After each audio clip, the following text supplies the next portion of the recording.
Mardi Cinéma avec Thomas Lécuyer. Et dans Mardi Cinéma, ce matin, nous recevons la comédienne Déborah François et la réalisatrice Nadège Benoît-Luthi. Elles sont les invitées de Mardi Cinéma pour présenter le film suisse Pauline Grandeur Nature, à découvrir dès ce mercredi au cinéma dans les salles obscures. Thomas Lécuyer, on est très content d'accueillir du beau monde sur le plateau. Bonjour mesdames. Bonjour. Bonjour. Bienvenue à toutes les deux. Merci. Comment allez-vous ? Très bien, merci. Plutôt très bien. Le film sort mercredi. On est très excités. Bah oui, j'imagine. Toujours, on est un peu excités justement avant la sortie du film. On appréhende. On est dans quel état d'esprit réellement ? Je crois que ça doit être pire pour la réalisatrice que pour moi. Mais il y a toujours une petite part quand même de stress, une petite part de main un peu moite. Ouais. Surtout qu'en plus, Nadège, c'est pas pour rajouter un petit coup de pression, mais c'est votre premier long métrage, non ? Voilà. Oui, exactement. Sans pression. C'est mon premier long métrage, donc c'est vrai que il y a un peu de pression, mais surtout beaucoup de... Moi, je me réjouis tellement de pouvoir enfin le sortir, qui est toutes ces salles qui ont répondu présentes. Donc vraiment, moi, je suis au taquet, là, je me réjouis. Alors, je me réjouis aussi parce que c'est mon deuxième coup de cœur cinéma de la semaine, Pauline Grandeur Nature. Pauline, séparée, jongle entre ses enfants et son travail de paysagiste dans la région lausannoise. Sa vie devient compliquée lorsque sa mère lui annonce qu'elle décide de partir s'installer en Provence et que donc elle ne pourra plus garder les enfants. Pauline se lance en parallèle à ça dans le réaménagement d'un parc public. Elle est retenue pour ce projet. Elle doit en gérer le chantier, le Burnout Gate. Dans un monde masculin où il n'est pas simple d'être une femme, Pauline saura-t-elle rebondir, s'affirmer et trouver sa place ? C'est toute la question que pose Pauline Grandeur Nature. J'ai trouvé que c'est un délicat portrait d'une femme d'aujourd'hui dans toute sa complexité.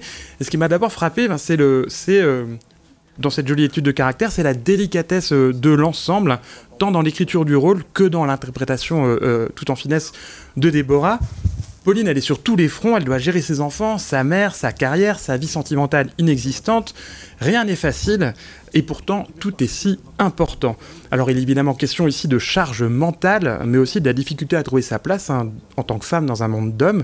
Vous avez choisi cet univers du paysagiste, on en reparlera tout à l'heure, et celle encore plus paralysante, j'ai l'impression, dans le film, d'aller de l'avant et de se reconstruire après une séparation. Vraiment la sensation qu'elle est paralysée, cette Pauline, par rapport à cet enjeu-là.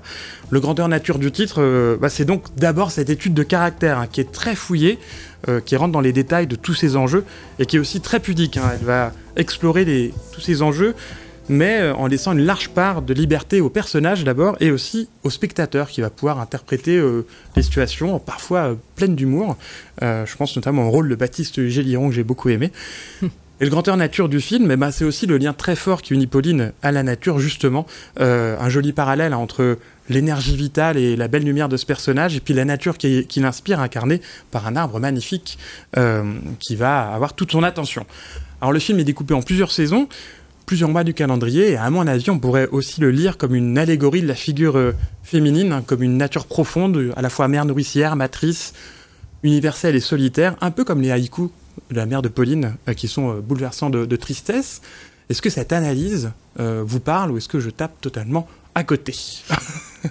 Alors, je trouve ça magnifique, tout ce que vous venez de dire. Donc, oui, ça me parle. C'est vrai que moi, ce qui compte, c'est de raconter aussi la poésie du quotidien. C'est vraiment... c'est un portrait actuel d'une femme contemporaine, avec des enjeux contemporains. Mais c'est de voir les petites choses, les petits détails. C'est vraiment, on entre dans l'univers de Pauline et dans sa vie, mais dans l'intime, j'ai envie de dire, et dans le quotidien, dans les petits détails. C'est pour ça que les haïkus, qui sont ces petits poèmes très courts japonais qu'écrit la mère de Pauline, m'ont marqué par rapport à votre film. Je trouve qu'il y a un rapport assez évident entre cette poésie du quotidien japonaise qui doit avoir un rapport avec la nature aussi. Tous les haïkus ont un lien avec la nature. Vous avez un petit côté haïku dans ce film, non ? Un peu comme d'ailleurs Wim Wenders a fait son dernier film un peu sur le même sujet, ces petits plaisirs du quotidien, oui, alors, avec ce jardinier japonais, justement. En effet, c'est pas par hasard que les haïkus sont là. C'était vraiment une idée de... C'est un peu l'essence du film. J'ai essayé de faire ça, de montrer cette légèreté, ce quotidien, la nature, comme des petits petits points de suspension comme ça qui font... C'est vous qui les avez écrits en partie, je crois d'ailleurs, ces haïkus. Oui. C'est vrai que j'avais choisi des haïkus. Tous mis, hein. Il y avait une sorte de concours quand même sur le tournage. Nadège, j'en avais déjà écrit pas mal, mais c'est vrai qu'on s'est tous mis à penser au haïku, à penser à ce qu'on pouvait exprimer là-dedans vis-à-vis de Pauline, vis-à-vis de sa maman.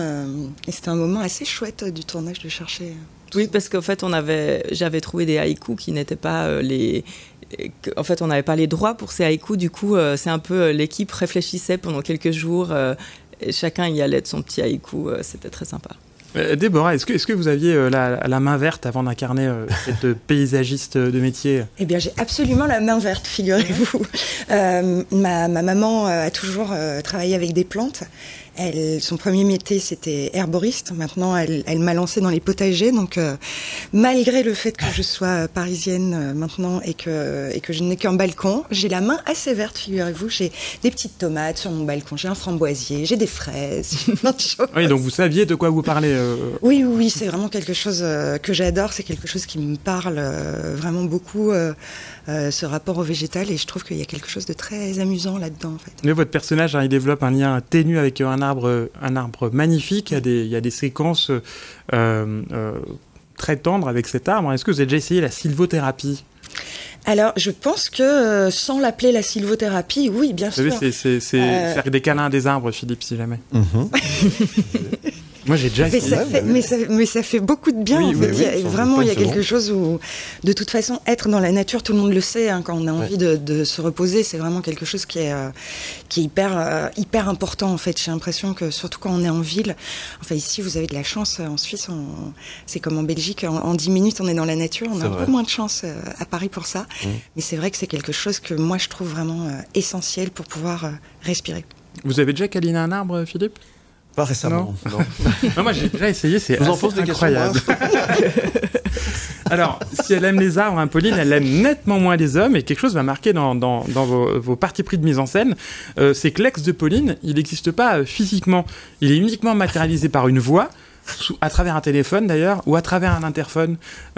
Oui. C'est un parti pris signifiant, j'imagine. Oui, alors c'est un parti pris... Si je peux me permettre, c'est pas du tout qu'elle aime pas les hommes, par contre. Elle aime beaucoup les hommes, on le voit d'ailleurs dans le film, bien sûr. Qu'il y a beaucoup d'hommes qui ne laissent pas du tout. C'est des enjeux, bien sûr, mais c'est des enjeux compliqués pour ce personnage. Quand il y a des séparations, c'est toujours un peu des enjeux compliqués. Et moi, ce que j'ai aimé dans le scénario, c'est justement que sa vie n'était pas centrée sur une histoire d'amour. Sa vie n'est pas centrée sur sa vie sentimentale. Parce qu'il y a tellement d'autres choses en fait à gérer déjà dans une vie qu'après, en général, ce qui est le plus difficile quand on a plus de la trentaine et après, c'est de faire peut-être une place à quelqu'un dans une vie qui est déjà bien remplie avec tout ce qu'on a d'autre, quoi. Et avec ses casseroles, quoi. Parce que là, ce qu'on voit, c'est que Pauline, elle a plutôt de la peine à s'ouvrir de nouveau à l'autre, en fait. Et puis qu'elle reste un peu... elle a un peu érigé un mur, comme ça. Et qu'elle a plus envie de se mettre en danger, en fait. Et puis que l'histoire raconte ça aussi, c'est comment elle va s'ouvrir à l'autre. Et au final, c'est pas l'amour comme ou un homme comme une finalité, mais c'est, elle s'ouvre, elle fait un pas de plus, elle avance. Et la fin du film reste très ouverte d'ailleurs, c'est à l'interprétation de chacune et chacun. Comment s'est passée votre rencontre autour de ce projet, vous réalisatrice, puis vous actrice ? On s'est rencontrés pas si longtemps que ça en fait avant le début du film, donc tout a été je pense que ça a favorisé le fait qu'on travaille du coup très vite, qu'on ait besoin très vite d'échanger sur le scénario pour être prête rapidement. Moi j'ai aimé tout de suite ce scénario et j'ai aimé le fait que ce soit aussi un film de réalisatrice, un premier film. Je trouve que c'est important de soutenir ça et d'avoir des nouveaux regards en fait qui arrivent dans le cinéma. Je crois que c'est votre premier film suisse, du coup, Déborah ? Oui, premier film suisse, tout à fait. Tourné juste à côté d'ici, de Lausanne ? Oui, tourné alors vraiment dans la région lausannoise. Je pense pas qu'on était à plus de 10-15 km autour de Lausanne. On a beaucoup tourné dans un parc. Alors, il est où ce parc ? Parce qu'il est magnifique. Vous pourriez nous dire ? Oui, bien sûr. C'est le parc de l'Élysée qui se trouve donc en dessus du parc du musée olympique à Lausanne. Oui, tout à fait. voilà, c'était avec une vue magnifique. Et en même temps, j'ai pas souhaité... on voit qu'on est en Suisse, on imagine, nous, Suisses, on reconnaît les paysages, mais c'est pas non plus une carte postale de la Suisse. J'ai pas filmé le paysage pour le filmer, quoi. Ce grand lac qu'on voit assez souvent donne un indice quand même. Voilà. C'est la Seine. Déborah, vous avez une filmographie éblouissante. Vous avez remporté le César du meilleur espoir féminin en 2009 pour l'impeccable Premier jour du reste de ta vie de Rémi Besançon. Évidemment, j'avais envie de vous poser la question, est-ce que cette récompense, pour vous, ça a été aussi le premier jour du reste de votre vie Je pense que... Avec le recul, etc., est-ce que ça change vraiment quelque chose? Je suis quelqu'un, comme beaucoup de gens et comme beaucoup d'acteurs et d'actrices, je suis atteinte du syndrome de l'imposteur, comme beaucoup de gens dans la vie. Et du coup, je pense que cette récompense, c'est surtout ça m'a donné confiance en moi-même, en fait, en mes capacités. J'ai eu l'impression que c'était un bienvenu, un grand bienvenu, voilà, du monde du cinéma, pour dire on t'a vu, on sait que tu es là, tu as accepté. Ça a l'air bête, mais en fait, c'est sans doute quelque chose dont j'avais besoin, moi, à un niveau de développement personnel. Donc c'est plus ça. Après, être trop touché par les récompenses, c'est dangereux aussi, parce que du coup, ça veut dire qu'on est touché aussi par les avis des gens quand ils sont très négatifs. Donc il faut essayer de mettre ça à bonne distance. Il faut savoir se protéger, et puis ça a été le signal que votre place était ici. Voilà, que ma place était là, que je pouvais continuer mon petit bout de chemin. Nadège, c'est votre premier long métrage, on l'a dit tout à l'heure, porté par un très beau casting suisse aux côtés. Oui, mais c'est une belle aventure, je trouve, c'est d'autant plus beau, porté par un magnifique casting suisse aux côtés de Déborah. Il y a Thibaut Évrard, il y a Baptiste Gilliron, il y a Brigitte Rosset dans un petit rôle aussi, pour ne citer que. Qu'est-ce qu'on peut vous souhaiter pour la suite? Qu'est-ce qu'on souhaite à quelqu'un qui sort son premier long métrage? Déjà, on souhaite que ce premier long métrage soit vu au maximum, que les gens aillent au cinéma, même s'il commence à faire beau, peut-être. Donc là, ils annoncent pas du beau. Oui, ils annoncent pas trop du beau, donc pour l'instant, on est tranquille. Non, mais et puis, on va leur dire, parmi tous ces films aujourd'hui de réalisateurs qui font des films de 2h30, 3h, notre film est beaucoup plus court. Dure 1h15. Oui, c'est vrai. Dure 1h15. Et du coup, on n'a pas le temps de s'embêter et on sort vraiment avec la patate et le sourire. Donc c'est le moment. Hein. Ouais. Bon, c'est vrai que c'est ce qui ressort pour l'instant des avant-premières. Les gens se sentent bien après avoir vu le film. Ils le trouvent plutôt lumineux. Et même si ça aborde, on se dit, tiens, quand on parle là, on se dit, c'est un peu dramatique. Les sujets, ça pourrait être dur. Mais en fait, c'est vraiment quand même, il y a beaucoup d'humour, de légèreté. C'est vrai qu'un film suisse qui donne la patate, c'est pas si souvent. Hein. Il y a beaucoup de sujets un peu graves qui sont abordés. Non, mais c'est vrai. Non, là, on est dans la lumière. C'est un cinéma qui il y a beaucoup de tendresse. C'est vrai que voilà, les gens disent ça quand en sortant, ils disent merci d'avoir justement fini avec le sourire, avec quelque chose qui nous fait du bien, en fait. Un film qui fait du bien, ça peut que marcher. Oui. En tout cas, c'est ce qu'on vous souhaite, évidemment. Oui. Et c'est dès demain, dans les salles obscures, mon cher Thomas. Donc, il faut absolument aller voir Pauline Grandeur Nature. Merci, Déborah François. Merci, Nadège Benoît-Luthi. Merci à toutes les deux d'être venues. Merci beaucoup. C'est un vrai plaisir de vous recevoir sur le plateau. On vous souhaite un bel été et plein de projets, plein d'autres films. Merci, toujours un plaisir d'être en Suisse. Voilà, et puis on espère vous recevoir bientôt pour de nouvelles aventures. Merci en tous les cas.